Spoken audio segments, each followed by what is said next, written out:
seeking whom he may devour. And we've also learned, of course, from the epistles that this is done through the false teachers who appear to be ministers of righteousness, but they're not. They're false teachers masquerading. This is what we refer to really as white magic versus black magic. White magic, it is black magic, occultism, Satanism, the things of Satan, doctrines of demons wrapped in scripture, twisted scripture, and Christian terminology. These people, I believe, are practitioners of white magic. And then I can even go further because really what they're involved in is known as shamanism. That's name it and claim it. That's that your words have the power to create. Well, wait a minute. Why do your words have the power to create? Because I've already told you, they've just devalued God to man status so they might elevate man to God status. And if God created, then we should be able to create. This is what they teach, the word of faith. Your words have the power to create. This is what the occult teaches. It's shamanism. You'll find this practice in the backwoods of jungles. Shaman. How is it, can you answer this? How is it that tribes that had no contact with civilization, but are isolated in their pagan culture and witchcraft and occultism, have the same theology and doctrine as in the advanced world? You know why? Because they're plugged into the same source, which is why Satan hates missions, which is why we were told, go ye therefore into the world and preach the gospel, making disciples. This is important not for just being heresy hunters, but to protect people from being taken spiritual captives. I hope you go to the website, read about on the article, worldviewtimes.com. Tonight, Brandon House Live, I think my granddaughter might be making an appearance. So you will want to tune in, 7:30 Central, 8:30 Eastern Standard. Till then, I'm Brandon House. Take care.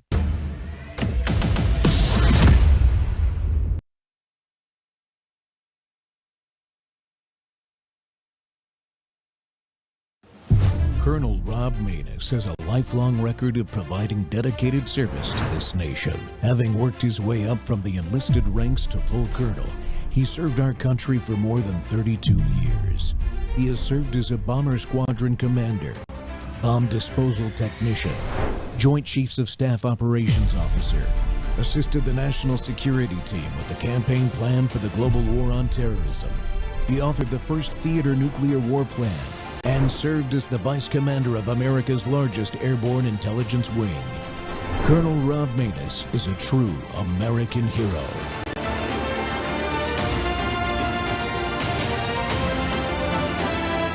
This is Rob Maness Live. Veterans Club, excellent organization, and Jeremy is just such a fine person that really gives his heart and soul to veterans. I mean, any veteran cause. And so the train wreck that happened is that the United States government in the Office of Inspector General basically wanted to pick off a high-profile person and prosecuted him and convicted him of theft, claiming that he was stealing his VA benefits from the government. So part of the Veterans Club, he was a very high profile. I mean, he's been interviewed all over the country, guest speaker, podcasts like this, featured speaker in different organizations, very high profile. And so I believe that this is my opinion, that the Office Inspector General investigator wanted a feather in his cap and wanted to say, I'm going to take down this high profile person. Welcome back to the Rob Beta Show. It's Truth Thursday, and we're live on Worldview Tube and X-Spaces simulcast. Well, after that powerful introductory video, you understand, don't you? You understand exactly why this episode is titled Targeted Combat Veteran Criminalized by Our Government. Jeremy Harrell is a disabled combat vet who answered the call to serve our nation with honor. When he came home, he didn't quit. Like all of us, we stay in the fight. He channeled his own pain into founding Veterans Club Incorporated, a nonprofit dedicated to helping his brothers and sisters in arms heal from things like PTSD and the invisible wounds of war. Instead of support from the VA, Jeremy became the target of what looks like To me, another weaponized government system. The Veterans Affairs Inspector General and the Department of Justice went after this disabled vet for, quote, theft of government benefits, close quote, while he was volunteering full time to run the very organization helping thousands of other vets, and he wasn't paid for it. And he ended up behind bars. And this is the story of that government overreach, the VA failures, and a combat hero who refused to stay silent. Today we're talking about his case. We're going to talk about his views on prison reform because now he's been there, done that. The fight for real veteran care. And at the end of the show, I want to get Jeremy's take on this wonderful news that we got. We now have alternative therapies like psychedelics that are actually healing trauma thanks to advocates like Jeremy and President Trump's decision last week to make it legal. Jeremy, your resilience in the face of all this is exactly what Truth Thursday is all about. Ladies and gentlemen, please help me welcome to the Rob Maness Show, combat veteran, founder, and former CEO of Veterans Club Incorporated, Jeremy Harrell. How are you doing, brother? I'm doing good, sir. Thank you for having me today. I really appreciate it. Well, I appreciate you coming on. We've got to continue to tell these stories, man. Let's just spin this first segment. You tell my audience what happened to you. Yeah. So, obviously deployed in Iraq, 2003, 2004, come back home, had a lot of stuff that I was dealing with, just like a lot of other veterans who get deployed to combat zones and things like that. And I spent several years trying to figure out what was going on. And then once I felt like I was starting to get a handle on it, I decided that I wanted to help other veterans like me. And in fact, that's what we're always encouraged to do. And I started really what was a private Facebook group. And really the intention of this organization, sir, was just to get 5 or 6 veterans together once a month to connect with our families, to have that same camaraderie we had once we served. And I just didn't think that, taking the uniform off had to stop that. And so obviously there was a big need in the community. It blew up. We become a nationally recognized organization, one of the top 5 fastest growing in the country. Did a lot of stuff, a lot of exposure with the programs we have, especially equine therapy. And what I was figuring out throughout all this is I thought that I had found the cure, right? Because I was spending time with these other veterans who understood exactly what I was suffering with. They didn't look at you funny when you talked about it.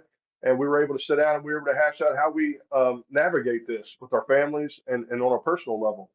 And just like any other thing, if someone found the cure to cancer, well, then we would be doing that all the time. And so when I felt like I found a cure to this, or at least a way that I could manage it, I didn't want to do anything else. And so, after some push from some mentors of mine, we developed a nonprofit organization and done some fine work, helped thousands. And as it grew, though, and as I become more of a subject matter expert around the country in regards to PTSD, veteran issues, even national security, the more that I talked about that, the more visible I become, the more scrutiny came upon the organization and myself.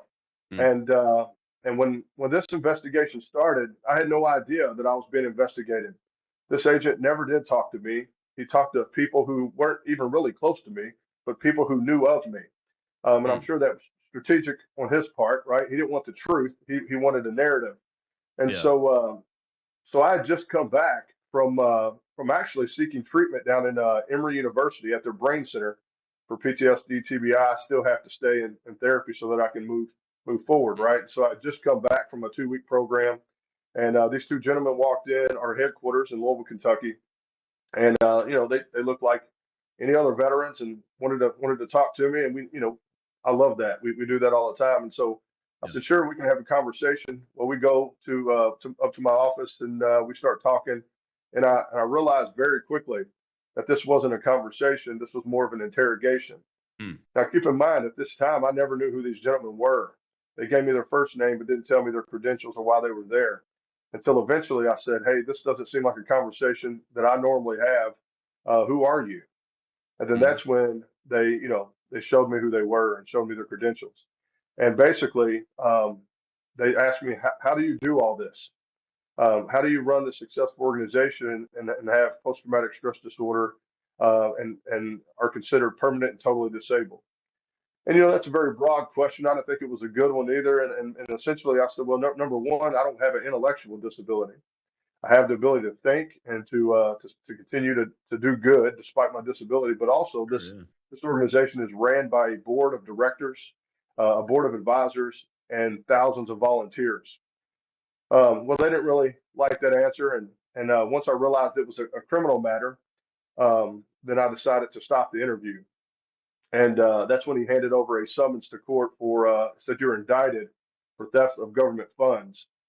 And I was shocked, to be honest, sir. I had only a speeding ticket in 2008 Hmm. until this come about. And the only thing I knew about being indicted was that our president gets indicted a lot.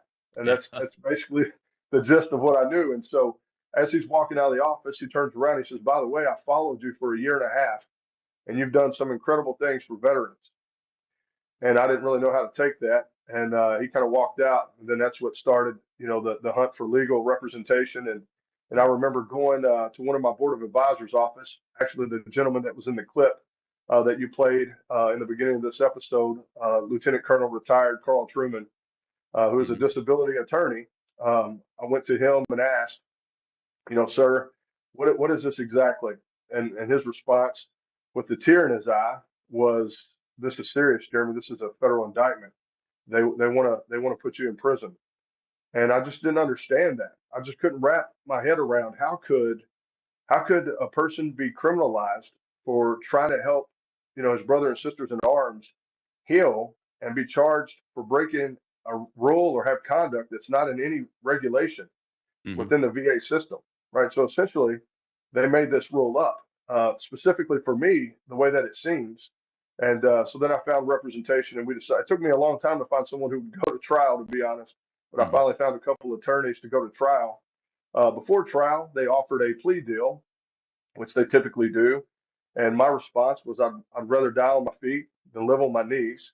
Um, I'm Hmm. not going to plead to something I didn't do.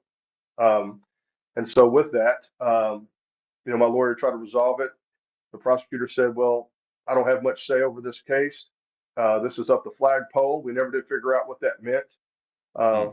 what the flagpole meant, but we assumed somewhere at a higher level, maybe in D.C., in that DOJ, and we decided to go to trial.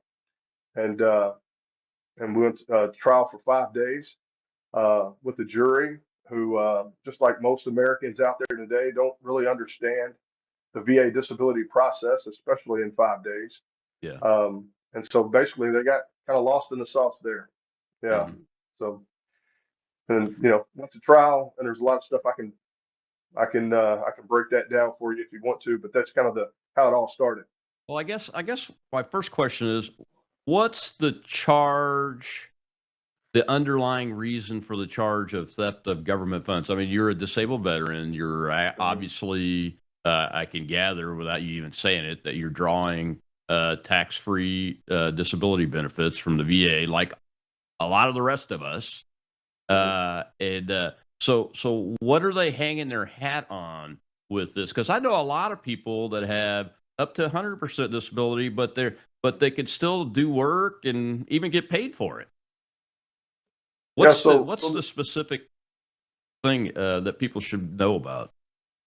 yeah. So their primary theory was, there's two tracks to 100% permanent total disability. One is what they call a scheduler, which is 100% PNT, and the other is what they call individual unemployability. And Hmm. what that means is if your condition causes you not to be able to maintain substantial gainful employment, then Hmm. you get paid at the 100% rate. You get the benefits of 100% rate. So I Okay. was labeled 70% PTSD with individual unemployability, and this rating was given to me back in 2011, so quite some time ago. And so Okay. basically, their theory is if I could run an organization, um, then I should be able to work a 9 to 5. Um, and basically, the thought is, that I was volunteering too much. The Hmm. problem with that is they allegedly said that I was running the organization. In reality, we have a director of operations who Yeah. actually runs the day to day. Basically, I was the face the story, Yeah. and I networked and obviously drummed up support, things of that nature, do the public facing events. Mhm. But the difference in a traditional 9 to 5 job and what I was doing is there's a thing called controlled environment.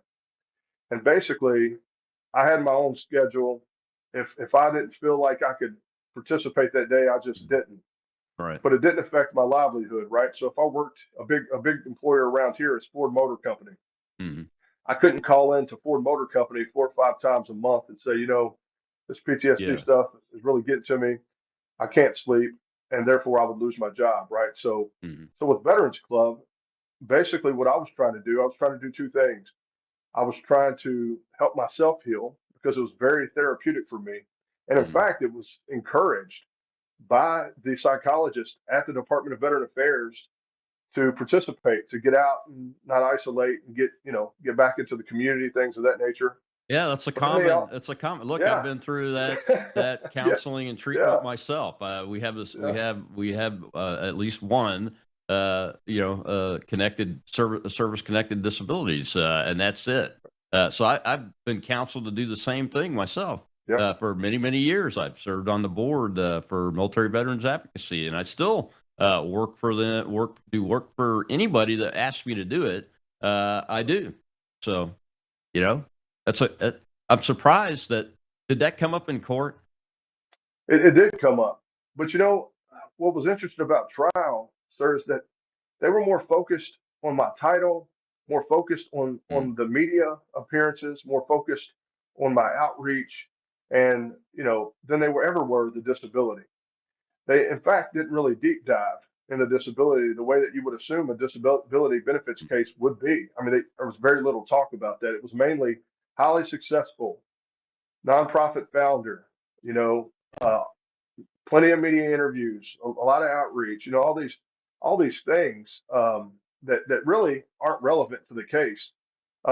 It's a terrible precedent to set that one could be disabled and be productive at the same time. I mean, you can do two things at one time, right? yeah, yeah. So that was, yeah.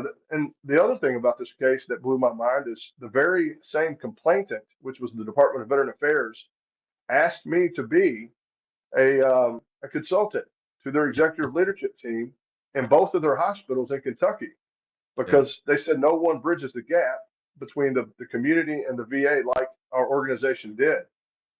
Mm. So I Well, we volunteered got. to help with that. Well, let's take a Yeah, commercial break, and we'll yeah, continue this on the other side of the break, Jeremy, because I think people need to understand that this is not a guy that took the disability, unemployability, and all that, and then went and got a job or even started a business where he was being paid. He was a volunteer, volunteer of this organization that he established. He just happened to be at the top of it as the top volunteer. We'll be right back with Jeremy Harrell. It's amazing. Truth Thursday.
well, I feel a lot better now that I've finally been released.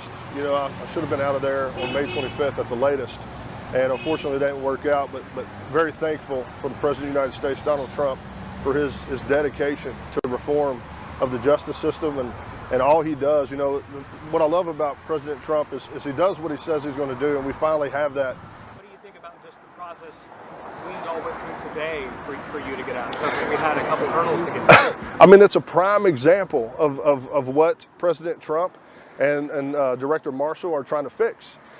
This is one of those things. I should have never had a problem leaving that building, and it shouldn't matter who I talk to, especially when you have the director of the BOP himself who gives me permission to speak to you. I don't know what other what they need outside of that, but this is just the bureaucracy and the red tape that it's always been this way. We're going to do it this way that nobody wants to address, but the president and Director Marshall are definitely going to address it. Savannah Chrisley, also, you know, her family, her mom and dad were just pardoned last week, and she's been instrumental in this as well. You know, sharing things, advocating for me, advocating for my family. I just talked to her, and I'm just so thankful for their family as well. I'm glad that their family's wrong has been righted, and I hope that this happens for many more justice-involved families as time goes on in this administration. It's going on, but the reality is this. I got really good as a disabled veteran of helping other disabled veterans, and it was bringing attention to the issues, and I was exposing the issues in hopes in a very professional way to bring about change and to make sure that we're taking care of those who take care of us, both here and across the ocean. And so that is sometimes when you're doing that kind of thing and you're exposing some holes in the system, people don't like that. And I believe that this was an opportunity for people to try to find a loophole and a reason to stifle me, to stop the progress that we've been making. But very thankful for the President of the United States, Donald Trump, for his dedication to reform of the justice system and all he does. You know, what I love about President Trump is he does what he says he's going to do, and we finally have that in office, and I'm thankful. And I'm also thankful for the director of the Bureau of Prisons, William Marshall, for recognizing that this happened and his desire to fix a wrong and make it right on behalf of the Federal Bureau of Prisons. No one should have to be kept longer than they absolutely need to be. I have a family to go home to. I have a wife here. I have things that I do that benefit this community and this state and this country, and I want to get back to that. Welcome back to the Rob Maness Show. It's Truth Thursday, and this combat veteran was targeted by the VA itself, targeted by the Veterans Affairs Department Inspector General itself. It simply for volunteering and being highly effective, taking care of other veterans, and was even told by VA personnel it was good for him to do it because of his own disability. Jeremy Harrell, that man right there, is my guest today. Jeremy, we were talking before the break. I want to get to some of the things you said in that video about prison reform, but I want to focus on what you think the true reason they went after you so aggressively. Well, I think one of the reasons, or several reasons they went after me aggressively is when I had that same question, sir, when I asked around the people who are smarter than me. They said, well, number one is you're not a guy that carries water for anybody. You're unapologetic and you're authentic in what you do, and you're willing to go and do anything that's necessary to create positive change for those people that you may not even know. And I guess, and to do it for $0, there was no personal enrichment for me. The incentive for me was to seeing people getting their life together. And I guess that's one of the most dangerous things that could ever occur in this country. And it's a really an eye-opening thing, but it's really sad.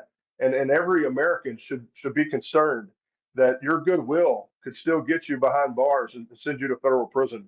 And I guess just because of the nature of the thought of doing this, specifically, mainly because this is what God calls me to do, that it was going to be such an issue that they needed to stop me and put me in prison. So That's I believe amazing. I believe it's a culmination all of both. all of us that work in this space find corrupt people, corrupt processes. We call them out all the time. I, for the life of me, I'll just say it. You bureaucrats in the VA, how dare you try to shut us up? We're the ones that are, in spite of you, are helping correct the system. I don't care who the secretary is, because there are still resistors right around that secretary today, Doug Collins. He knows it, and I know it. And we need people like you and all of my friends that I've ever worked with the last 12 years since I retired from the military in this space to get this job done, man. We still have more veterans commit suicide a day than any other category of person inside the United States. And I'm never going to quit. I'm never going to shut up. If I find something corrupt, I'm going to call it out. Come at me, bros. Come on. So Well, sir, you there's can tell another that I'm another passionate about your situation. Yeah, no, I appreciate it. And there's a couple things that before we move on, I want to Yeah. also elaborate on is there, I'm a conservative evangelical Republican in the state of Kentucky, and there were many who were really wanting me to run for state senator. And of course, Mhm. but due to my limitations as a disabled man, it would be very hard for me to do that. But the second thing is I was very critical of uh, President Joe Biden's botched exit from Afghanistan. In fact, I called it the most failed military operation in history, and Okay. I'm sure that made me no friends either. But I was, that interview went viral with a few stations, and I guess it really boils down to I was on one hand I was talking about how Trump was doing a lot of good in the VA on reform and choice programs and private care for veterans, and on the other I was criticizing that current president of the United States at the time, and I'm sure that plays a role as well. But a culmination of those things, I believe, is what got me in the crosshairs. Oh yeah, because you have the resistors inside the building or the organization that want to stop things like the Choice Act and have stifled it in the interim, and now he's trying to get it back. And we've got groups like my friend Mark Lucas at Veteran Action that are trying to get the Access Act passed to improve and finally make it true choice and those kind of things. So it's a fight. It's us out here against them in there, and they know it, and they know it. But you know what? God wins in the end, and we know it. We're going to overcome these people and all these bullies and everything because we're smarter than they are, and we have staying power and persistence, and that's what we're going to do. The You were referring to, I think, the First Step Act when you were coming out of prison. I want to give you a chance to talk about that because I thought I'm a criminal justice reform person from a conservative perspective, so I was very pleased when the president signed that and put it into law the first originally because it did the right things, but not too much, you know. But when I was at a meeting where Todd Chrisley and Director Marshall were speaking at a few weeks ago, and I was surprised to find that the bureaucrats inside the Bureau of Prison System, the federal system, are actually ignoring the First Step Act, and they're trying to get that fixed. And I think you were referring to that. What was your experience? Why were you delayed in your release outside of what was supposed to happen? Yeah. So just to kind of talk about the First Step Act, I Mhm. think it's a brilliant act, and I'm so glad that President Trump was able to get that moving in the right direction during his first term, and really it's the reason why I was going to leave in 4 months versus 6 months of my sentence is because of that First Step Act, where you get 10 days for every month that you do, pending you don't have any issues internally, and you're following the rules, and you're taking classes. Um, you have to take certain classes based on the needs, based on your offense, and based on your classification level. So it's a super program. But you're right. The problem is there's a lot of people in these federal prisons who have been working there for many many many years, and it's been, for lack of a better word, it's been a very easy job for them with their feet up on a desk. And then when this reform came and the First Step Act was passed, well, then it requires new processes, that requires extra work. And nobody, what I've learned in the federal bureau of prisons at the institution level, nobody wanted to do extra work. And so you would have inmates who weren't getting the time that they should have gotten, or wasn't getting briefed on what classes they should take. In fact, there was very little, even in my own case, there was very little guidance at all.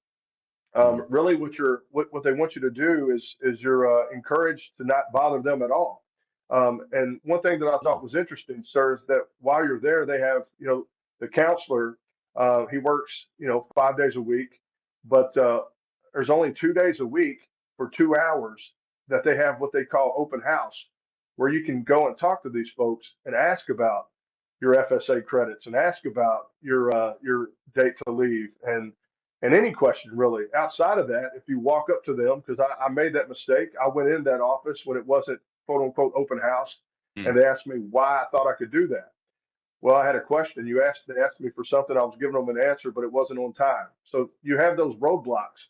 Mhm. Um, so yeah, so that's a major issue in those prisons. And what happened, the reason why that I was kept longer is when I was to get out of prison to go do home confinement, it wasn't in my judgment to go to a halfway house. I Mhm. wasn't supposed to do that anyway, but it oftentimes happens. And of course, I have no voice in that system. I'm just a number. Yeah. So I did what I was told. I went to a halfway house, and then it started to get to where I was eligible to leave there to go to home confinement. Well, that date came and passed, and I would Mm. ask the directors of this halfway house, which is contracted by the Bureau of Prisons, hey, I have this eligibility date. I've called the regional office in Cincinnati. They validated this. When can I go home? And they kind of laugh at you and say, well, there's a lot of paperwork. It doesn't work that way. And they just pretty much sent me on my way.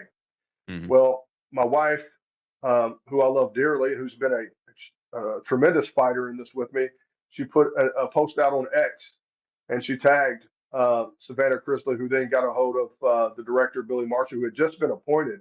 This was in May of last year. He had just been Yeah. appointed and brought this to his attention. And 9 days later, they come to get me, but they were not going to let me leave. And these are the kind of issues that give the BOP, a bad name, right? Is if someone is fulfilling their obligation Mhm. to serve a sentence, they need to be released on time.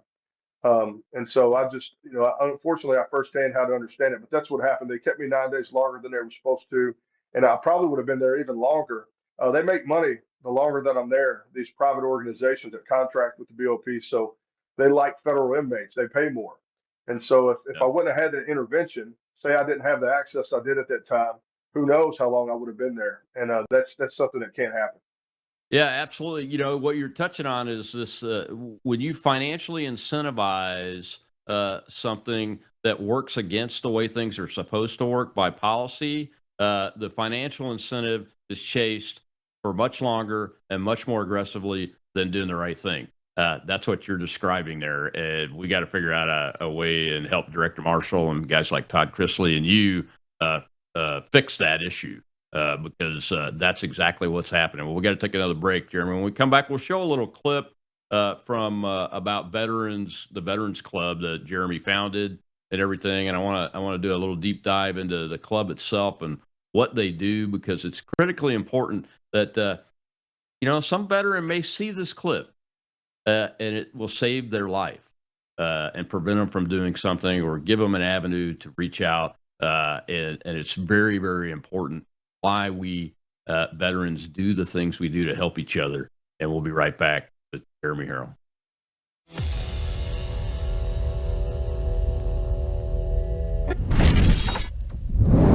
News is moving faster than ever, and so are we.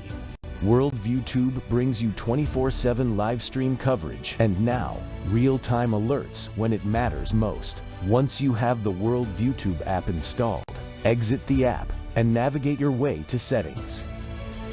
In Settings, locate the tab labeled Notifications. Select the Notifications tab. Scroll down until you locate the Worldview Tube app icon. Select the tab, and here you can turn on and customize your notification experience for the Worldview Tube app. News doesn't wait, and neither should you. Turn on push notifications to stay informed. Every headline as it happens.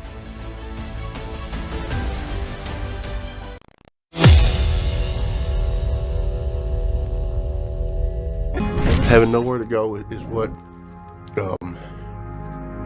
drove me to God and the Veterans Club and to this place, this equine therapy, because this place is great, man. I can say it saved my life. I know I would be dead right now. Welcome back to Truth Thursday, and we're talking to the combat veteran that created Veterans Club that gentleman was talking about, saving his life in equine therapy. And Jeremy Harrell has had a weaponized PA Inspector General and Department of Justice used against him, had to go to prison. The story has to be told.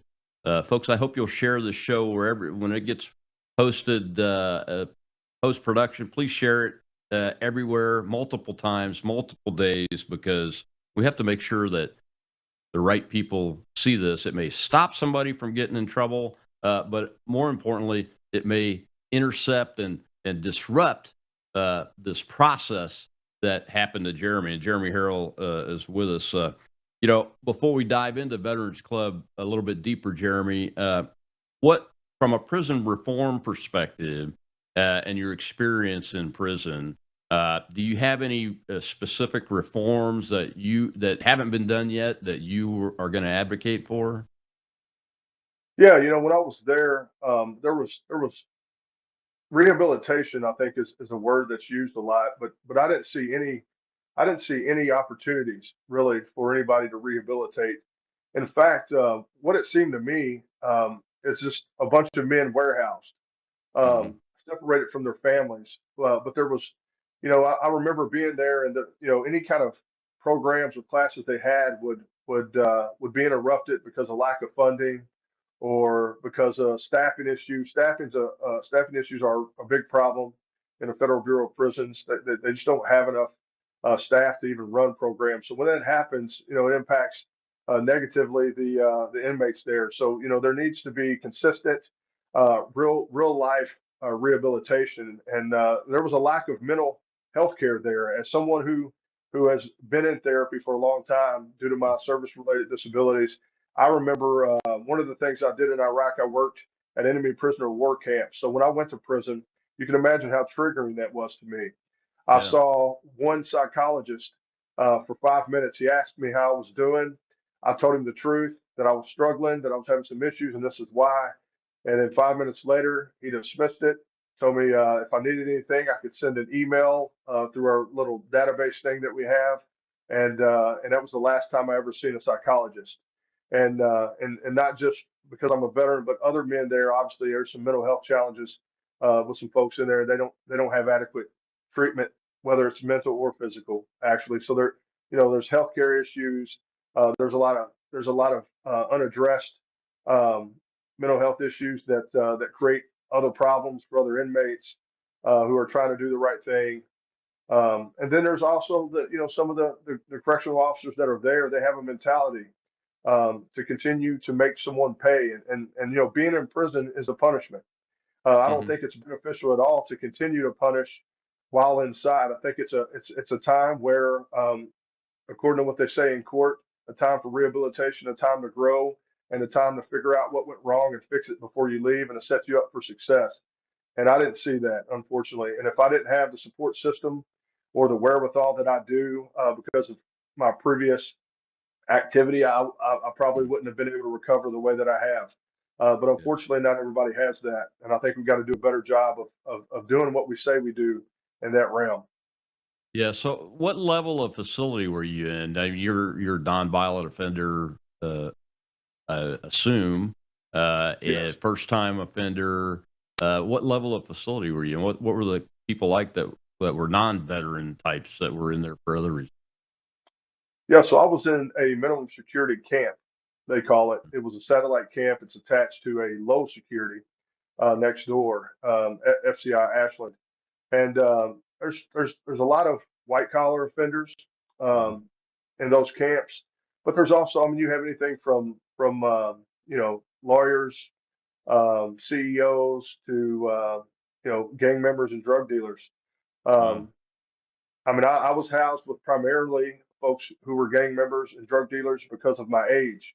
Mhm. The way that they classify you is generally by age, and when you reach the age of 50, there's a different unit for 50 and over Mhm. inmates that are a little it's a little less aggressive. Let's just say it that way. But I was 40, I was 44, Yeah. and so I just barely missed the boat. So I was kind of the old man in the young man's dorm, and it was interesting to say the least. But you have all types of offenders there, and what happens is even if someone may have been at the highest level, a USP, a United States Penitentiary, over the course of time, they're able to, if based on their behavior, they're able Mhm. to digress to a lower security unit. So you would have some people there that have been in higher security units that just done the right thing and now they're at camp. So, but unfortunately, sometimes the politics of prison follows from these higher institutions and kind of create issue within that unit. But primarily, I wasn't exposed to any extreme violence or anything like that. I kind of stayed to myself. What I did, one of the other things I do is I'm a chaplain with the Billy Graham Foundation.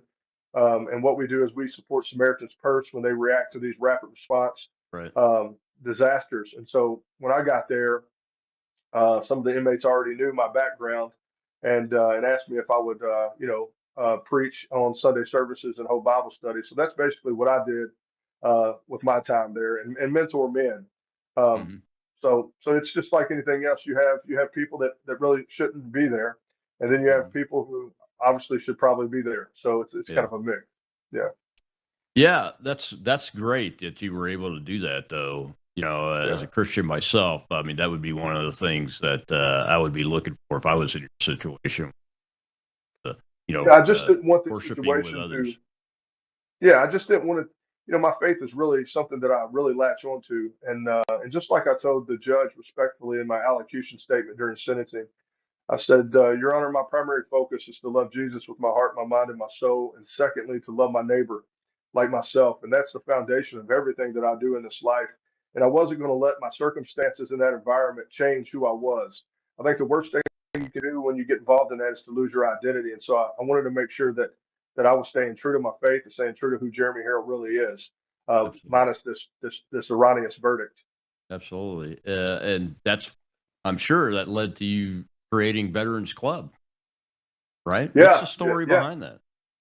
Yeah, so like I said earlier, it really was just an idea on a napkin, and it Mhm. started out as a Facebook group.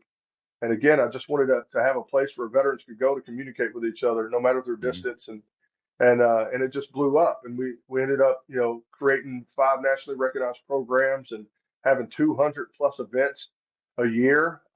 There's only 365 days, but my theory was I want veterans and their families to have something to do on a Tuesday evening. Mhm. Um, Yeah. and again, we support families as well. So anything the veteran could do, the family was invited. And our most known program is the equine therapy program. And the reason why that's so significant is because I had been through that. That was something that really helped me in my healing journey. Mhm. And in fact, I didn't really even touch a horse. Some people have a hard time understanding this. I'm from Kentucky, but I didn't touch a horse till I went to Kansas. And I went through I went through a similar program in Kansas, and I come back home, and then the next week, the gentleman that ran that program out there said, "Hey, can you come back? Megan Kelly, she's going to come and highlight our program, and I'd like for you to speak about your experience."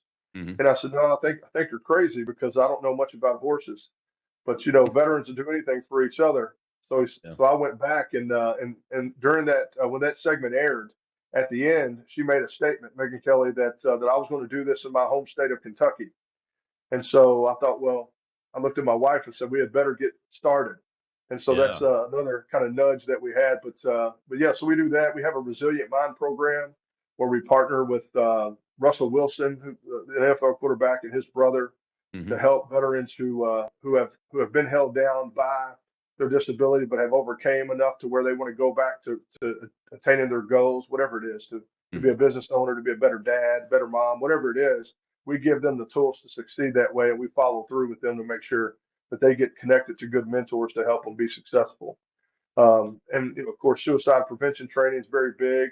And Mhm. what's funny about this whole case, sir, is we partnered so heavily with VA that they would have mental health graduations, and they would have staff retreats at our farm. I would put all their mental health provider and program managers through the same program that I put veterans through, and all the Mm. while they were investigating me, but none of those psychologists that were out there ever looked at me and said they thought I was better because of this. So I thought that was interesting. But we try to do anything we can to enhance the quality of life for those who have served this country, and there's nothing that we won't do to do it. Yeah. So what you're out of prison now, and you list yourself as the former CEO of Mhm. Veterans Club. I gather that's because they've legally bound you, because they put you in prison for it, so that you can't have a title or those kind of things. But it's my assumption that you're still a strong volunteer, both for that organization and others, to help people. Right? Is that right? Yes, sir. So the reason why, you see the former CEO is because, when I was in,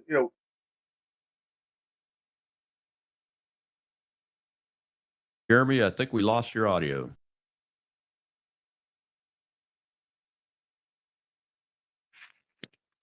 can you hear me? Yep, I got you. Go Okay. ahead. Sorry about that. That's all right. Yeah, so when I was on pretrial, they wouldn't let me go around the organization. That was one of their biggest demands, is that I wouldn't keep doing what I was doing. And Mhm. so our director of operations, he held down the fort. He kept this thing running, which really just proves that it was the Jeremy Harrell show. But he kept it running all the way throughout my prison sentence and this legal battle, and still is today. So I thought he earned the title of Yeah. director, and my role now is more an advisory role. Mhm. And two reasons for that. Number one is because obviously he earned the spot to continue to run this, and I do believe in term limits. But also I have other opportunities that have arisen based on my experience. I'm doing a lot of advisory, a lot of getting on boards and helping Mhm. other organizations, whether it's justice impacted or veterans. And so that's kind of taking a lot of my time now. And of course, I'm still fighting this battle every day. I actually have oral arguments at the U.S. Custom, or I'm sorry, U.S. I always say that U.S. Court of Appeals up in Detroit next Wednesday for part of this case. So I'm still fighting this case actively.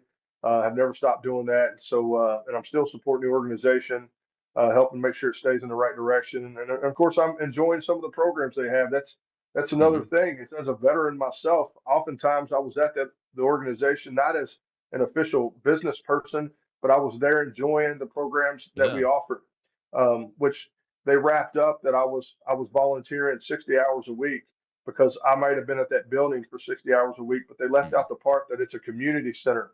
It's a place where veterans can come Yeah. and go all hours of the day, hang out, eat lunch, and we would have different organizations come in and offer different programs.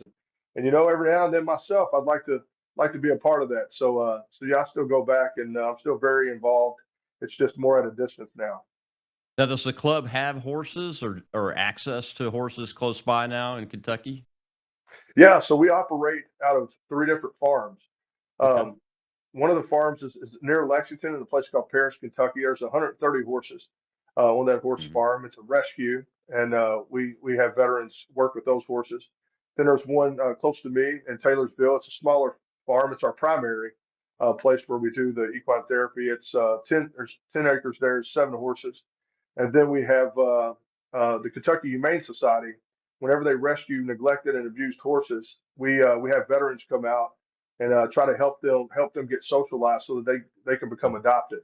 So you have a traumatized horse and unfortunately a traumatized hero, but they get together and they think they're helping the horse, but they're helping themselves at the same time. It's a beautiful program, That's and great. so we Yeah. operate out of three different farms.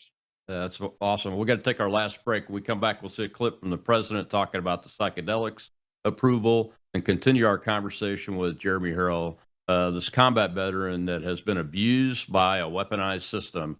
And we need to help him through his appeal process and help anybody else. If you're out there, reach out to weaponizationwatch.com and let them know what your story is. We'll be right back on the Rob Maness Show.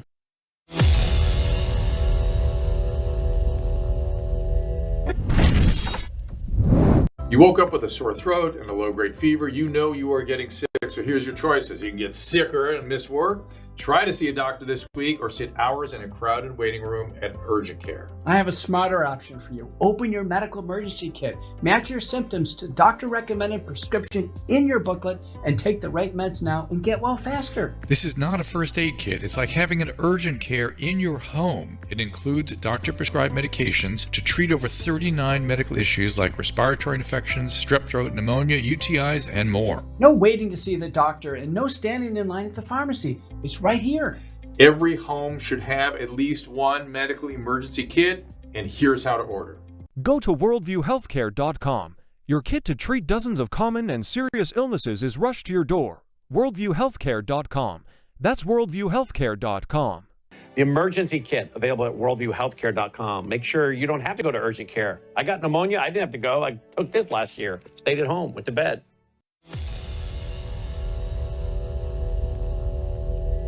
Today I'm pleased to announce historic reforms to dramatically accelerate access to new medical research and treatments based on psychedelic drugs. In many cases, these experimental treatments have shown life-changing potential for those suffering from severe mental illness and depression, including our cherished veterans. Our veterans are having a tremendous hard time. You know, the suicide rate, we have it down a little bit, but they are having a hard time.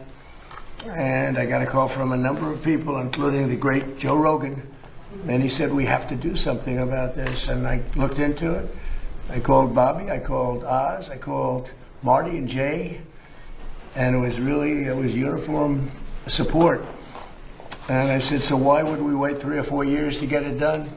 Or 10 years, frankly. Let's get it done immediately, and that's what happened. It's probably never been anything happened so quickly. Everybody is so strongly in favor of this. It's for a lot of people, but it's for our military in particular. The suicide epidemic among veterans is a national tragedy. Since 9/11, we've lost over 21 times more veteran lives to suicide than on the battlefield. So we lose, think of that, 21 times more. And today we're bringing them new hope. I think you're going to see a big difference and a big reduction in that number.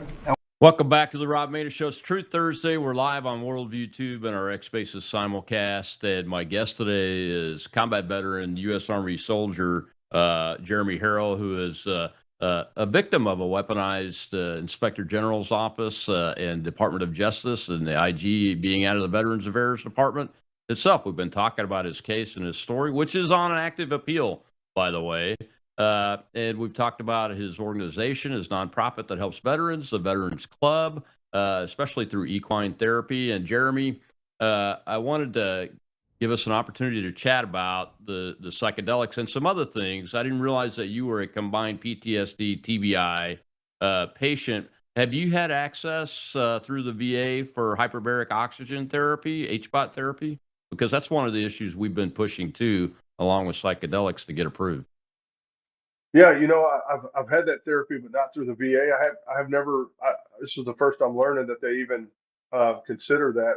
I've never been offered through the VA, but I have done 40 treatments in the past, and I thought it was helpful. And it was through Mark Lee, his mother's foundation. Mark Lee was a Navy SEAL that was killed in Iraq, one of the first. And so she provides that for veterans, but it is a very good program, and I hope that the VA talks about it more, because I know there's a lot of veterans who would like to do that, but they can't. You know, for whatever reason, they have a hard time getting access to it. Yeah, the organization I was on the board for, Military Veterans Advocacy, they've been pushing a piece of legislation to try to get it passed for some years now, because the same feedback I just heard from you, we not only hear it, but we've witnessed it, especially for PTSD, TBI injury combined. It's nearly miraculous. Much the same way the stories you hear about the psychedelics. I don't know if you ever used that. I have not used it, but I have spoken to probably thousands of veterans that have advocated for this. And this is a big breakthrough that the president, thanks to Joe Rogan, I guess, was able to get this approved. Your thoughts? Yes, this is historic. I think this is incredible that the president was able to get this through, and is opening up that opportunity for treatment, because many veterans don't respond to traditional treatments, and frankly, a lot of veterans I know, we don't want to be pumped with pharmaceuticals for the rest of our lives, and some people don't respond to them. It's like robbing Peter to pay Paul. It's helping one thing temporarily, but it's creating new problems with your organs and things like quality of life and things like that. So when I heard about this, I was ecstatic. I think this will be the breakthrough that we need, and I haven't experienced it yet. I have been researching organizations to go and figure out how to do that once these restrictions on my life or my restrictions to travel are lifted. I will definitely be able to go and see this for myself. And actually, Brian Hubbard, who is real big behind the Ibogaine part of that, he's actually a Kentuckian. So he's been talking about this around here for a very long time. But I think it's wonderful. I think there's going to be a lot of, here's the thing: the pharmaceuticals, it's temporary relief. You're focusing on symptoms. We need something for the cure, right? And so I think this might be the closest thing we have for it. Yeah, it's never made any sense to me that I should take a medicine to help me with PTSD that says right on the bottle, every single one of them do, that this could increase the risk of suicide, self-harm, or harm to others. Right. We got a question in the live audience. Let's go ahead and take that before we get to the end of the show. Go ahead, Shell. Yes, sir. I was wondering, how has this lawfare affected your family, sir? And you're still going through it. And are there any ways that our audience can help you financially? Are there any links? Can we find that on your profile? And how can we help you, sir? Yes. Well, first of all, I appreciate this question, and it's been very difficult for my family in a lot of ways. In fact, my wife is a therapist. She's a licensed clinical social worker. She provides therapy and addiction recovery. It's been very difficult for her and her ethics and what she's learned and how they've used that against me throughout this process. But it's impacted my children as well. This was a very publicized case, and my children walked on the campus of University of Kentucky and other places and had to answer questions about this that were unfavorable at times. And so it's been really hard on them. Luckily, they're resilient. I like to think I had something to do with that. But yeah, as far as helping out, here's what's happened financially for me is the VA, whatever benefit I get, they offset that every month. I never see a dollar of that, and I probably won't until they say I pay $200,000 back. So technically, I don't really have any income at this point. And so luckily we have people like you who are asking the question who want to be supportive to help, and that's been a blessing. In order to do that, we don't have a link per se, but you could obviously reach out to me on an email, and we can figure that out. My email address, you can send it to Jeremy Harrell 81 at yahoo.com, and I'll connect with you and we can figure that out. But my family's been it's been devastating for them, but they're starting to get their feet back under them. My daughter's getting ready to get married. I'm happy about that. And we're just going to keep moving. I'm going to keep fighting, and we're going to eventually, make a difference. Not just for me. This is bigger than me. This is about every other veteran that they may do this to that comes after me. If they set precedent with this case, well, that opens the gate for them, and that's why I've been fighting so hard. I wanted to stop fighting a long time ago, to be honest. It's very difficult when it's you against the United States of America. But because I said I would advocate regardless of the cost, and I promised these veterans in this country, all 19 million of them, I'm going to keep fighting and do the best I can to make sure this doesn't happen twice. And I guarantee you, they're all appreciative of that because I mean, you're not that unique of a case, to be honest with you. I'm guessing because I hear about things not exact like this case, but I hear about things all the time, and the weaponization of veterans having the system turned against them. So you have no income? I have none. And here's the deal: the VA thinks so. The way that they go back to what they think I owe them. Now, keep in mind these are benefits based on the sacrifices of my mind and body. These aren't wages Yeah. that they're taking, right? But they're going back. They're- They say it goes back to a time where I signed a document with my initials on a DocuSign when we and other board members started the nonprofit. They say that's the time where I become employable because I signed JH in a line and sent it on my computer, which I just think is asinine. And I just think they went back to that time so they can build a case so it would be a felony so that it would, be a bigger case for them. But in reality, that's what they say. They say I owe $207,000, and so any disability benefit that I get now or any increase ever happened, and they did actually increase my disability right when I got out of prison a little bit, which I thought was unique. But they take 100% of that on an offset, so I never see that. Yeah.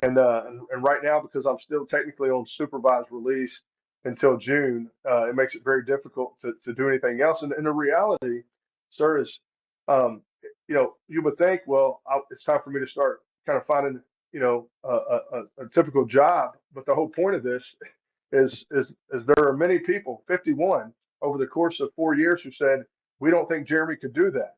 He couldn't do a traditional 9 to 5. So I'm kind of stuck in a hard place there, right? So we're trying to figure that out as we speak. And based on your situation, you can't be employed in a regular job either because they'll send you to jail again. right? Well, so what they did is they removed they kept my percentage. They removed the individual unemployability marker off, Okay. saying that now I'm 70%, which is 80% now. But and I'm still trying to file other claims. Yeah. But the point is they put me in a tough position. You would think that they would have some level of maybe give me half of the benefit or something, but that hasn't been the case. They're very aggressively pursuing me. In fact, that's what this thing is about in Detroit next week. It's about forfeiture. Not only do they want restitution, but they want forfeiture from me. They want money from me that they think I would have benefited from, and that could potentially take my house Oh, and really? Civil everything else asset that I own. forfeiture too, huh? Wow. That's what they're trying to do, and that's what we're fighting against next week. So that just taking the disability wasn't enough for Yeah. them. And Unbelievable. so this is that's how you know there's a personal tinge to it. I know I met many men in prison who owe millions of dollars in restitution, and many of those men haven't paid since they left the halfway house, and nobody's bothered them. Mhm. But for $200,000, they've been Oh, yeah. actively aggressive to me. In fact, when I went to Atlanta for a treatment program for 3 months, they emptied our bank accounts. Not just my bank account, but my wife's bank account, because we have a joint account, which I didn't receive any money while incarcerated, so that was really all her money. So these are the things that they're doing, and their aggressive pursuit to make me pay for helping people, for volunteering, for trying to make the veteran community a safer and stronger place. Unbelievable. Unbelievable. So I got about a minute left. Yep. Talk about your appeal. Where's that in the process? What are your grounds, if you can talk about it? What do you think might see from an outcome on it? Yeah, so as for a direct appeal on my conviction, that happened while I was incarcerated, and funny enough, usually that can sometimes take years. Well, Yeah. they come back in 3 weeks with a copy and pasted from the government reason why they were going to affirm the conviction. And a couple of those judges, I believe, may have been Obama appointees. Um, but so that direct appeal is off the table. This is specifically for the forfeiture allegation. And there's some constitutional issues there, and currently working with other.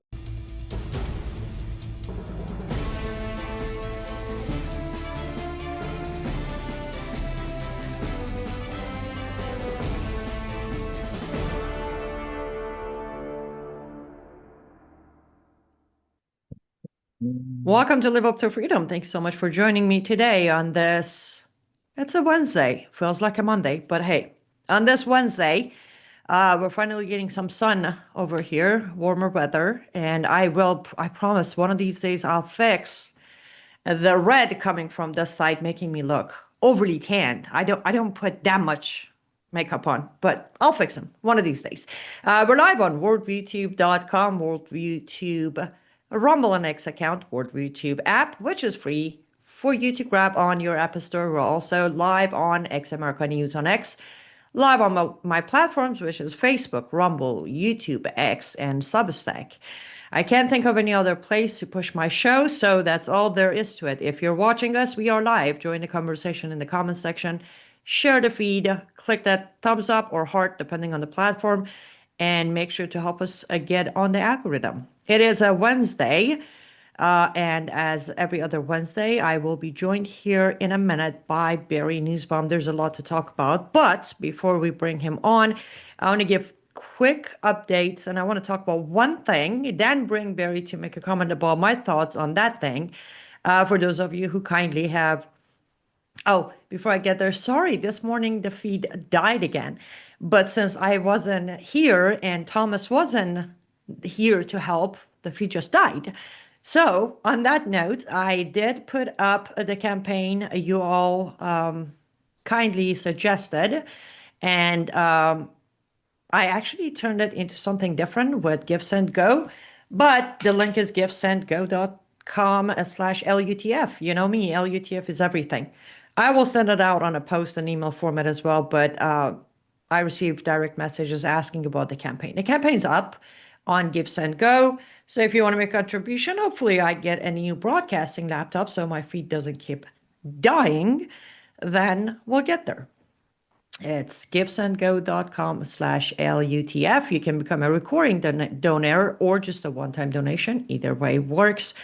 And we'll get going. Another note I want to make, I will ask for your prayers. I will be temporarily at least walking away from one client of mine to open up some time to breathe and not overexhaust myself and die during the month of May, focusing on the audiobook, the second book, and other projects. So give me your prayers as I am dropping a client. Don't like doing that, but it is what it is. Now, let's get to what I want to talk about. And I really want to be not nice, not kind, and I am gloves off. To everyone, you might come across this moment accidentally. This might turn into a clip. You see it. You might have been following me for 10 years. You cannot come out in any shape or form and say the Islamic regime is so evil and we shouldn't trust them and we shouldn't negotiate with them and we should wipe them. Blah, blah, blah, blah, blah. And then this morning, a screenshot or retweet what Trump said. Can we put up that Trump one screenshot of his thing? Yes. You all shared this with praises to Trump and how Trump knows how to get it done. And I'm like, I told you I'm not going to be nice about this, nor will I be kind about it. If you were one of the people who shared this screenshot or this information with anything except what? You are either naive, stupid, narcissist, or all of the above. You really think when Trump can't get the mullahs to agree to any terms, even a ceasefire, he got them to stop the execution of 8 women in Iran, and 3 of them were immediately released? Are you that stupid? Or do you suffer from, let me buy some sort of credit for Trump when I can? These are real lives you're messing with. These are real people who are dying every morning. 2 to 3 executions are taking place inside Iran, and I'm reporting the names with their pictures. So don't sit there and say, look, Trump just saved 8 people's lives. He didn't. If he's that narcissist to admit to what he knows for a fact it's a lie, you shouldn't be the tool to spread those lies. Welcome to Live Up to Freedom, Barry. What do you think of what I just said? I don't even know where to start. I think about the 40 or 50 or 60,000. 83,000 to be exact. How many? 83,000 confirmed killed between December 27th and February 28th. Okay, so your number is way bigger than the American official number by double. Slaughtered in the streets indiscriminately. No worldwide condemnation. Trump said nothing other than you better stop. It reminded me specifically of the Biden days and the Kamala Harris days. What is your warning to Iran? And you remember the famous line, don't. And then Kamala Harris runs for president and they say, Kamala, can you, Mr. Vice President, can you please give us your advice to Iran and how there will be peace? How will you stop them from slaughtering their own people? Don't. This is the same thing, except it's the Republican version, courtesy of Donald J. Trump. I am astounded by the things that are considered done by him. And that reminds me of his praise of the Islamists in Pakistan, his good friends, the field marshal and the president of Pakistan, for helping extend the truce. When Iran flipped him off and said, we don't want a truce, we're not going to honor it, we're not at peace, and we're going to blow up every ship that comes through the Strait of Hormuz. And somehow, in the face of all that, Donald Trump thinks he saved 8 lives this morning.